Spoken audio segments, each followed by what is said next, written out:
د ایران لخوا تازه او نوې اخطار ویډیو وګورئ او د ویډیو اخر کې مو خپل نظر هم را سره شریک کړئ. د حقابې پر سر شخړه دا ځل د ایران د استازو جرګه د اوبو غوښتونکې شوه. د ایران د پارلمان څخه باندې 200 غړو په یوه ګډه اعلامیه کې سیستان ته له هلمند سیند د اوبو د حقابې پر ورکړې ټینګار کړی دی. د ایران د استازو جرګې ګواښ کړی که چیرې تر 3 میاشتو د ایران سیستان ولایت ته اوبه خوشې نه کړل شي انساني ناورین به رامنځته شي. د ایران پارلمان د امنیت کمیسیون غړي فدا حسین وایي د ملت کور او د ملت د اساسو دریځ نیونه د دې لامل شوه چې په هر کال کې طالبان باید دغه واقعیت ومني. هرومرو او ژر تر ژره حقابه باید مراعات کړي ځکه موږ جدي ستونزې لرو.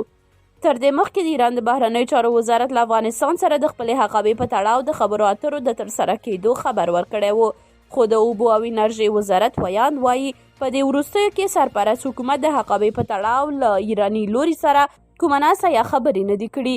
د اوبو او انرژۍ وزارت ویان مطیع الله عابد وویل د اوبو او انرژۍ وزارت په دې هکله له کوم پلاوي سره مذاکره نه ده کړې او نه کوم پلاوي دغه وزارت ته تشریف راوړی دی.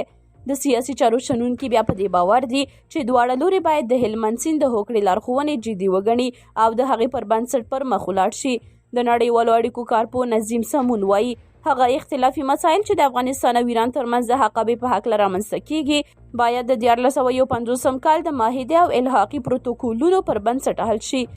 تر دې مخکې سرپرست حکومت ویلي و د سختو وچکالیو له امله د هلمند سیند د اوبو کچه ټیټه شوې ده.